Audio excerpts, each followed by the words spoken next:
And good morning, everybody.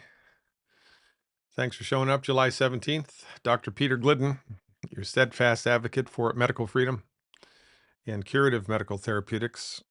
Did you hear that, Bobby Kennedy?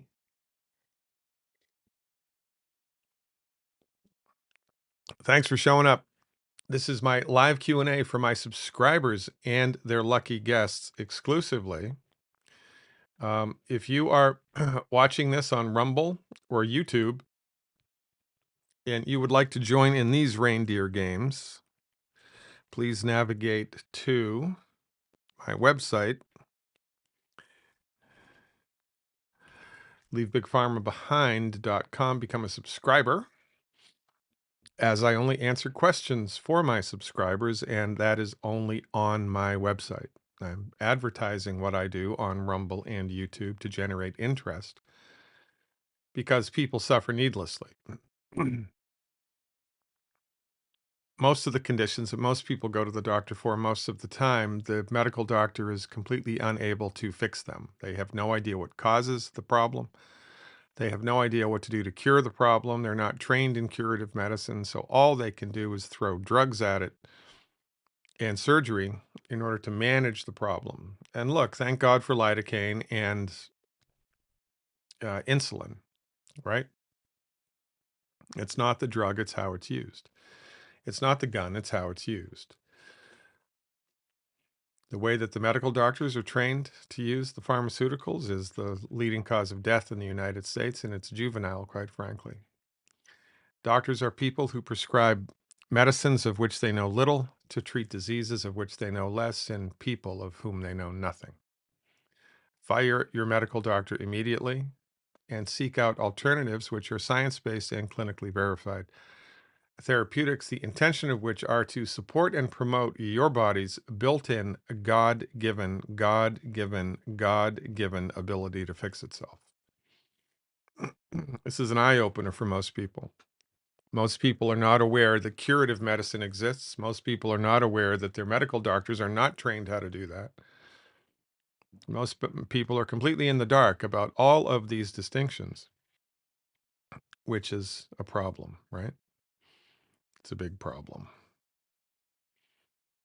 But nonetheless, here we are, chipping away at the rock of human suffering to the best of our ability.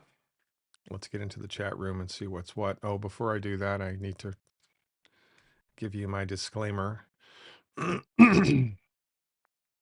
Please understand you are not to confuse our time together today as a doctor-patient relationship, because it's not. Nor are there any guarantees that my recommendations will be 100% effective for you. I would wager that my recommendations from a distance would be superior to those of a medical doctor up close and personal most of the time. However, the human body is a complicated thing. You never really know what's going to happen. You ultimately are the one who is responsible for your health outcome, not Dr. Glidden from a distance. So take up that mantle. Become responsible for your health. Do the best that you possibly can, and I will help you to the extent that I can. And let's get rid of that. Okay, here we go. Vietnam's up first. Timestamp for Hanoi is 4 minutes and 10 seconds. I came down with the flu this morning. Symptoms include droopy eyes, extreme fatigue. Open air makes me feel better. Cold, stuffy air conditioning makes me feel worse. I crave hot shower and hot drinks. Nasal congestion, every draft makes me chilly. Any remedy for this? Sauna is a good or a bad idea. Sauna is never a bad idea. You want to do this, though.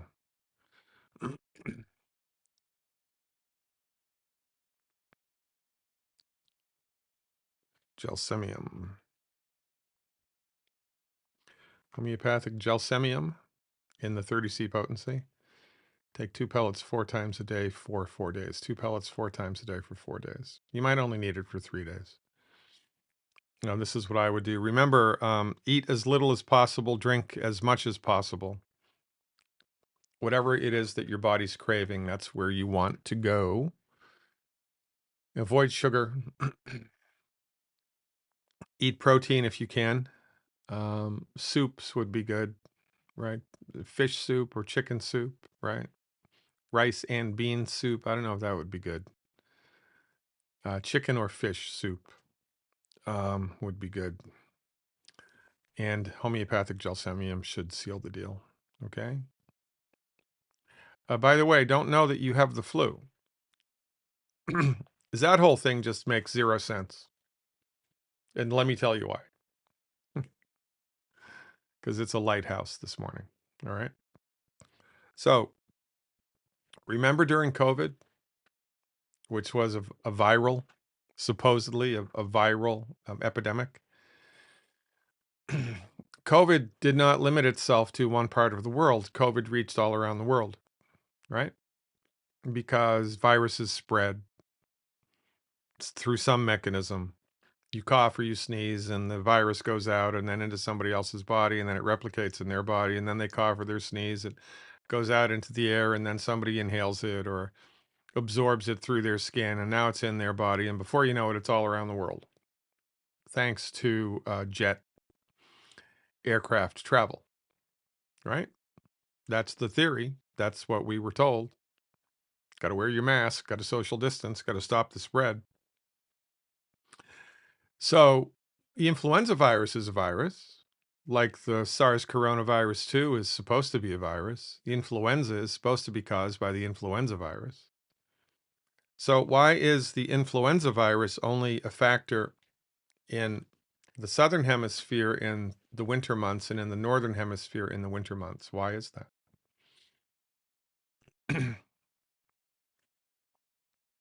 You would think that it would be all around the world all the time, the same way SARS coronavirus 2 was, that everywhere all the time because it spreads. International air flights don't stop. They're happening all year round. So why do we only get the flu above the equator in the winter months and below the equator in the winter months? Why is that? It should be everywhere all the time, but it's not. Where does it go? So the whole thing is suspect. I don't think influenza is caused by a virus.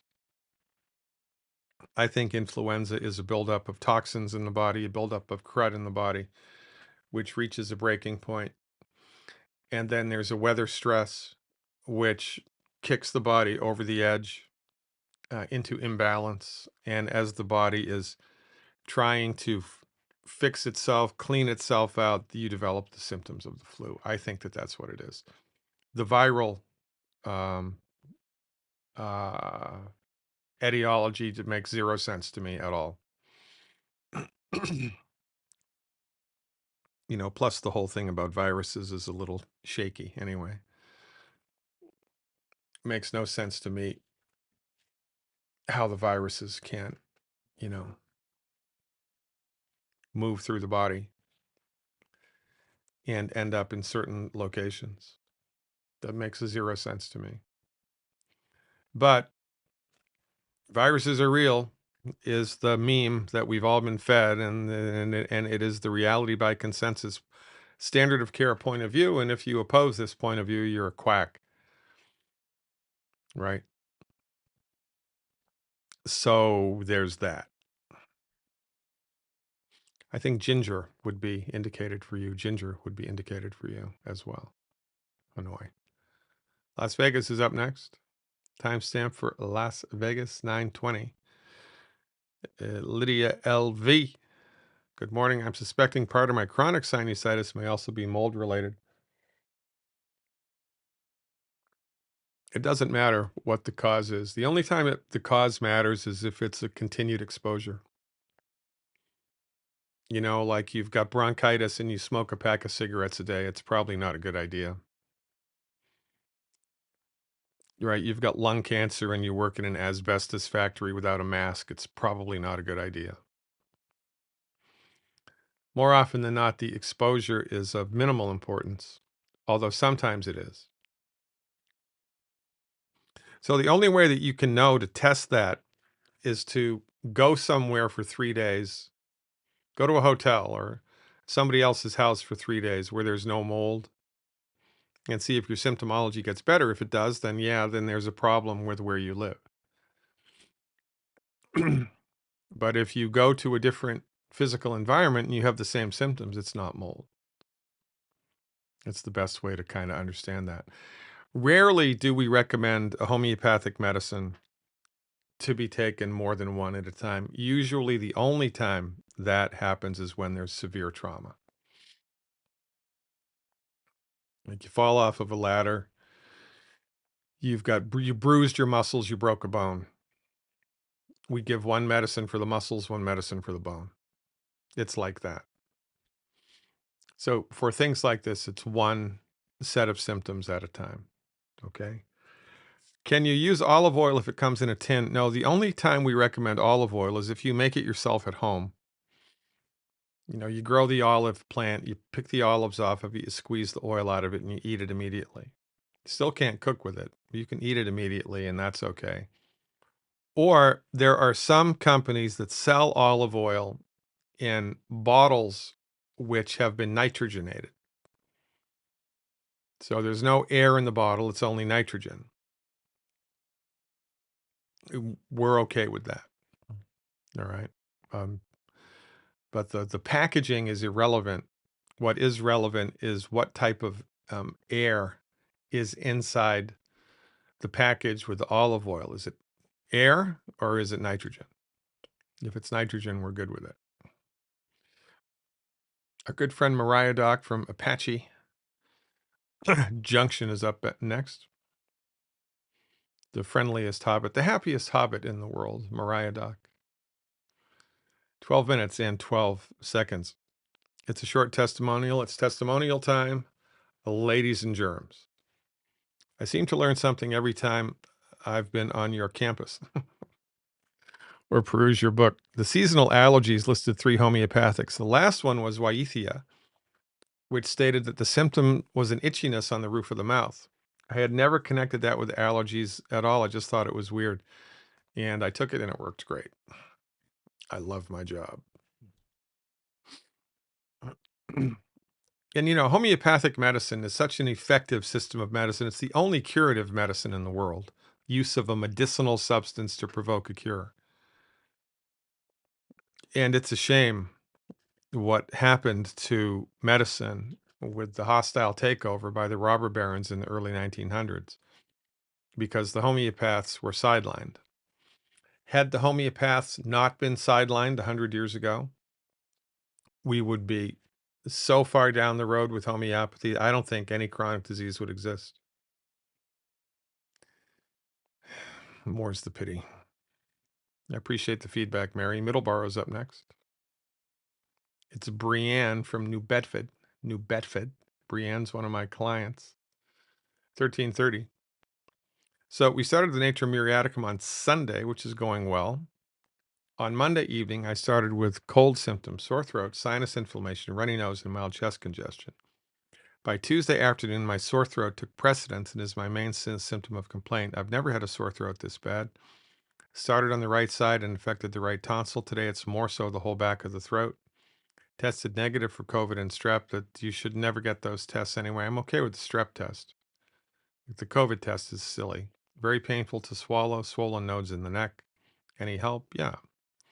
Is there something to help? Am I able to take something else while I'm on the Natmure? Cold makes it feel better. So you have a sore throat that feels better from cold drink and swollen glands.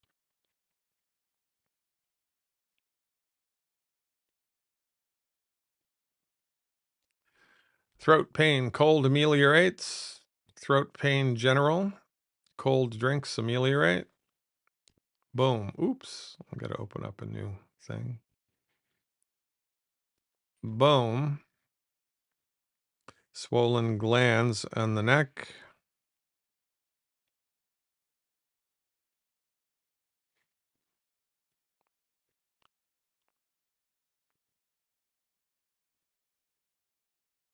Swelling of the cervical glands. Boom.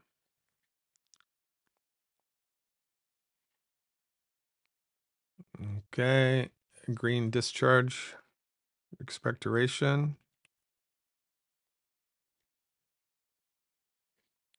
Green expectoration, survey says. Boom. Very painful to swallow. That's a normal symptom for a sore throat, so we're going to disregard that. Lycopodium is what you need. Lycopodium. Now, it could be lycopodium, it could be phosphorus. The keynote for phosphorus is you're very thirsty and you only want to drink cold drinks. You don't want to drink room temperature. You don't want to drink hot. You definitely don't want anything hot. You want cold drinks. The colder, the better, preferably with ice. That's the main leading symptom of phosphorus. If that's the case, then do phosphorus. Lycopodium is a right-sided remedy, which seems to be indicated here. And lycopodium, generally speaking, crashes and burns between 4 p.m. and 8 p.m. Between 4 p.m. and 8 p.m. So look to see which one of those applies to you. Stop the natrum muriaticum and take either the phosphorus or the lycopodium. I'll write them out here for you.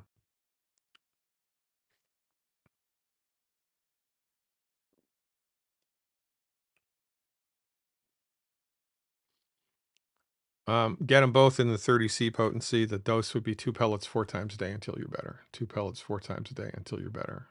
Okay? It's one or the other. It's not both. So look to see which one feels best to you and run with that. Okay? We're having really good success with Brienne clinically, by the way. It's a good testimonial. Once we're all the way there, I'll share it with you if she lets me.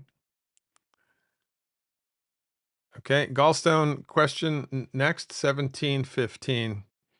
Thanks for the Gallstone info. Is there something you can do before the beet juice to knock down the occasional discomfort? Yes. Oh, in consulting the book, there are a couple of things, which brings me to another point of confusion. We can't take more than one homeopathic in the same day. No, we can't. Only if there's severe trauma to the body. We do one at a time, period. Okay? So there's a remedy for a kind of the go-to homeopathic for gallbladder stuff is called chelidonium. One of the characteristics of chelidonium is Chelidonium majus. One of the characteristics of chelidonium is that when you have pain in the gallbladder area, you also have pain in the right shoulder blade. So nagging, kind of boring, digging pain in the right shoulder blade. So if you have that, then you can do chelidonium. 2 pellets 3 times a day, 2 pellets 3 times a day orally. Fairfax is up next. Doc, time for it's a elbow question. 1840. I've had swelling about the diameter of a golf ball on my right elbow. I feel some pain around it, but not much. No real pain otherwise. I expect it happened from playing too much table tennis. I play the pro way with a full swing of my arm. I also use a lot of wrist motion for serves. So you think you have tennis elbow, right?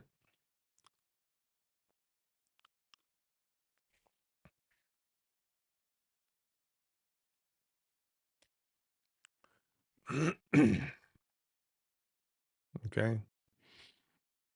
I saw the protocol for a sprained ankle on your website. Would you recommend I use that or what? I really enjoyed ping pong. Hope to play more soon. Okay, Forrest Gump. Also, what's the measurement for the homeopathic 200C? Yes. Okay, Robbie. So here's what I want you to try. Excuse me. I just had butter for lunch. Can you tell? Why can't I stop eating butter? I don't know. Homeopathic rutagraviolins. Get it in the 30C potency, please. Take 2 pellets 3 times a day. 2 pellets 3 times a day for a week. Rutagraviolins, 2 pellets 3 times a day for a week. Number 1. Number 2, I want you to get glucogel capsules from Longevity. I want you to do 8 glucogel capsules a day, 4 capsules twice a day. 8 glucogel capsules a day, 4 twice a day. I want you to get a bucket that your elbow will fit into.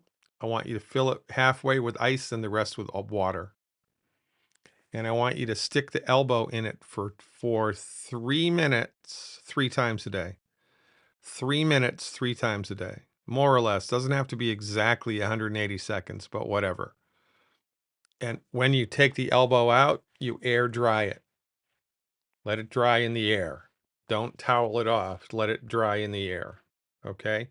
3 minutes, ice cold water 3 times a day. Plus the glucogel. Plus this. Okay? Okay, very good. Let me know what happens, please. Nuevo Yorko is uppo nexto. Did you know that I am misunderstood in many languages?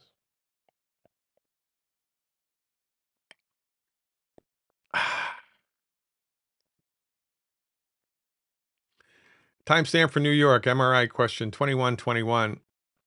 Recent MRI on my abdomen shows the main pancreatic duct is diffusely dilated with smooth gradual tapering towards the common channel. No mass detected. Multiple cystic lesions throughout the pancreas. I'm on the 90, no bad foods. In addition, taking ultimate enzymes. What else should I add to my protocol? Selenium. Here's what I want you to do with selenium. I want you to do 3 capsules 3 times a day between meals for a week. 3 times a day between meals for a week. And then 2 3 times a day for 2 weeks. And then 1 twice a day for the rest of your life. Ultimate selenium. All right. Plus, I want you to do the abdominal, the hydrotherapy at home once a day to your abdomen and your back. Hydrotherapy at home once a day on your abdomen and your back. You can find those instructions in the new content section of the website. Scroll down until you see it. You can download it, print it up, and follow the instructions. Hydrotherapy at home plus selenium. Okay? Okay. Let me know what happens, please. Randolph, perhaps Massachusetts, is up next. 2245. Doc, per your recommendation, I'm taking 6 EFAs, 6 EFA 90s, along with good herbs, respiratory support 2 times a day, intermittent fast daily, and prolonged fast 72 hours every week. Is it okay to take these supplements on an empty stomach? See Senior. Well,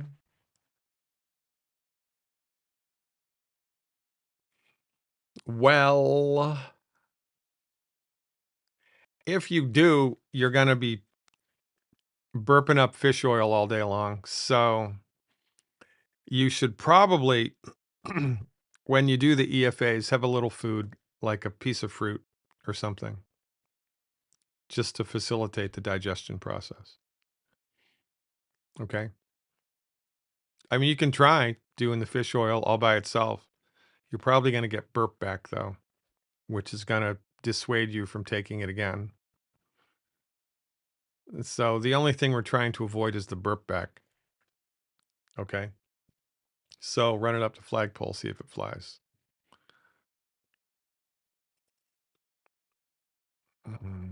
Okay, Lyme disease, 24 minutes. What do you recommend for Lyme disease? Thank you, by the way, for all of your help. So I have a protocol for Lyme disease on the website. So navigate to Health Recovery Protocols Lyme disease. Okay. Navigate to Health Recovery Protocols Lyme disease.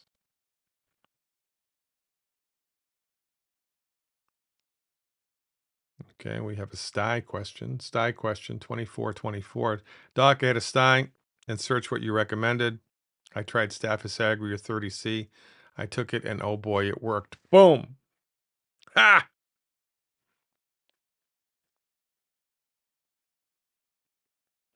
Dr. Glidden from a distance. Dr. Glidden from a distance. Let's go. Let's go.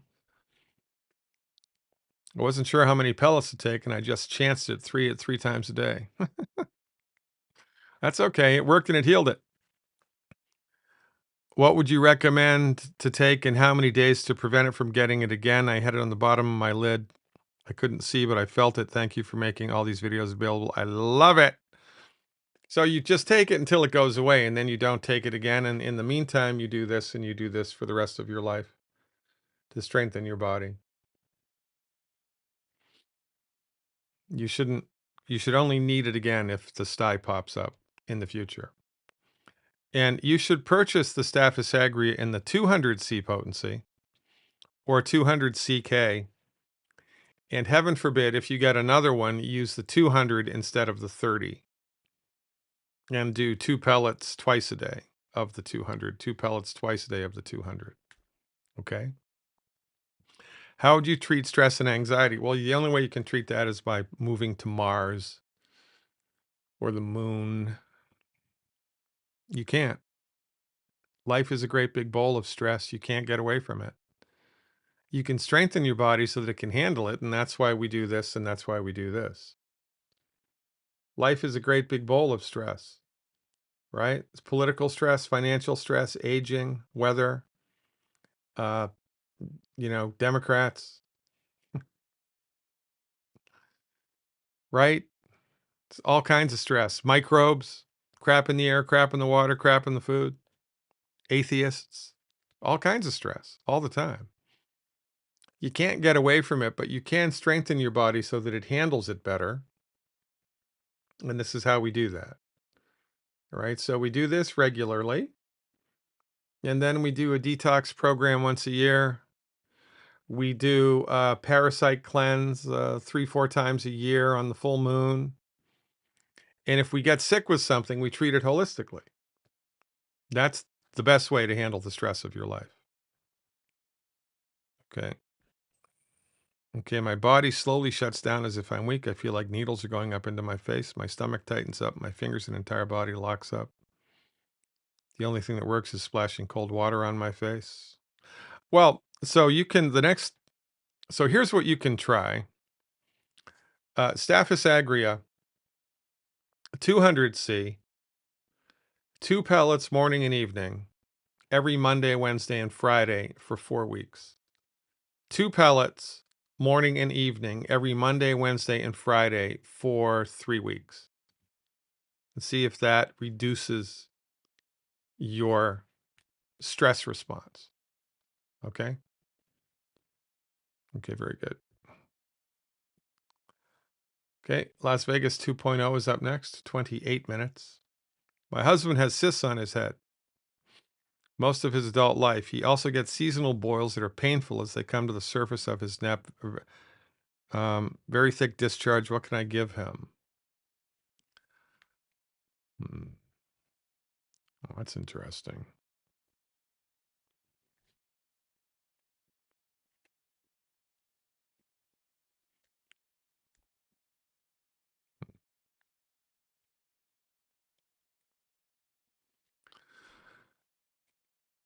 There's a lot of things you can give him. You can try this. So he needs to do this and he needs to do this. I would also give him 21 days of the killer biotic. Tell him to take 2 killer biotic 3 times a day with food for 21 days. 2 killer biotic 3 times a day with food for 21 days. And give him this as a little in-house experiment because it can't hurt.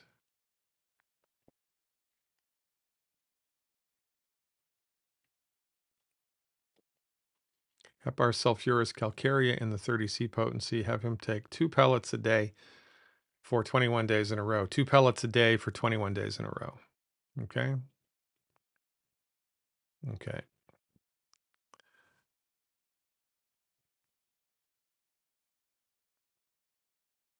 Okay, we have the Gallstone person coming back, 2929. There's another homeopathic in the book.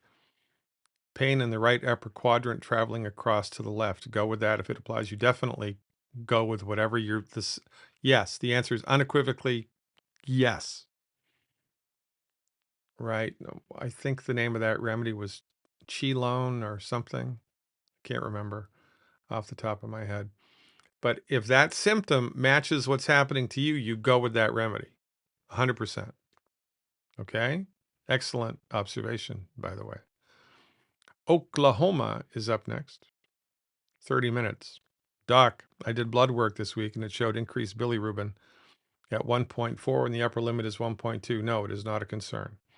Also, the urine test showed hyaline cast 0 to 5. Not sure what to take out of that. It means your kidneys need a little bit of help. So here's what I would do. I'm assuming that you're doing this. Okay. I'm assuming that you're doing this. Right. So what I would do is get 1 bottle of the Good Herbs Liver and Gallbladder Support.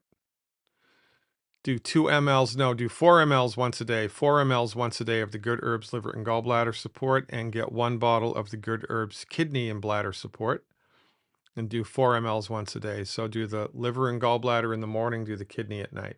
4 mLs of each once a day. 4, till 1 bottle is empty. All right, and then see what happens. Okay. Lydia V says she's a newbie. Where do I purchase the remedy? Amazon.com. Amazon.com. Now, there's probably 50 people on Amazon that sell this. So when you buy it, just make sure it's not going to take 2 weeks to get to you. Okay. You can probably find somebody who sells this, it'll get it to you overnight. So just be mindful of that when you're purchasing these things on Amazon. Okay. And there are different companies, so there's like 5, maybe more, let's say 5 companies in the world right now that manufacture homeopathic remedies. They're all good. I wouldn't choose one over another. So just be mindful of how long it's going to take them to ship to you when you purchase them on Amazon. Okay. All right. So I have a request for the huddled masses here. I need you to, if you are members of TikTok, follow me, please, Dr. Peter Glidden on TikTok. Dr. Peter Glidden on TikTok. TikTok keeps hammering me for no reason whatsoever. I'm fighting back. So go to TikTok. If you're a TikTok person, go to TikTok and follow me, please. Dr. Peter Glidden. Okay. Okay. A couple more questions are rolling in. Betsy wants to know, timestamp for Betsy, 33 minutes. Can you tell much about a person's health by examining their tongue? Is that part of naturopathic care? Yes, it is. It's also part of the homeopathic workup, right? You have a crack in the tongue. Is your tongue rosy red? Is the tongue pink? Is the tongue have white patches in it? Is the tongue coated in the middle? Is the tongue coated in the back? Is the tongue coated on the edges? Are the edges of the tongue scalloped? Tongue diagnosis is much more of a big deal in traditional Chinese medicine. We pay a little bit of attention to it in naturopathy and a little more attention to it in homeopathy. But the hands down medical leader for tongue diagnosis is traditional Chinese medicine. Okay. Okay. Las Vegas says, thank you. You're welcome. Let's give a hand for Las Vegas because she's new.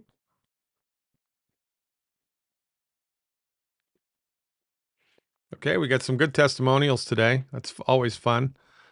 And right, this is the best kept secret in conventional medicine. It is the best kept secret in modern medicine. I've said it a million times because it's true. Nobody even knows how to pronounce naturopathy, let alone know what it can do. And we've been so socialized to just automatically genuflect at the altar of the MD that it's not even funny. So 90% of my job is helping people to unlearn what the medical doctors taught them. And, I help people to pop out of the medical matrix. That's a good metaphor, by the way, because everybody's in this matrix where they just automatically think the MDs are really great, even though the MDs fail all the time. They're the leading cause of bankruptcy, the leading cause of death, or the third leading cause of death, depending on how you crunch the numbers. And while they've been in charge, chronic disease is getting worse. But everybody still loves them for reasons which are beyond the pale. So most of what I and my colleagues need to do is show people the light to help them spontaneously stop trusting the MDs because they're simply not trained in a system of medicine which is effective unless it's trauma care or surgery. And the problem with trauma care, and well, the problem with surgery is that, the surgeon doesn't know any of this stuff. And like the fella said, when all you have is a hammer, everything looks like a nail. So you go to the surgeon, you're going to get surgery whether you need it or not. Probably. Because that's all the surgeon knows. So, right, this is the problem that we find ourselves in. So your presence here speaks volumes to your ontological maturity. And I encourage you to spread the word here as rapidly as you can because everybody needs to know this information. Okie dokie, artichokes. All right. Thanks for hanging out with me. Hope you learned a thing or two. I am now and always will be your steadfast advocate for health. Live long and prosper. Dr. Peter Glidden. I'll see you around campus.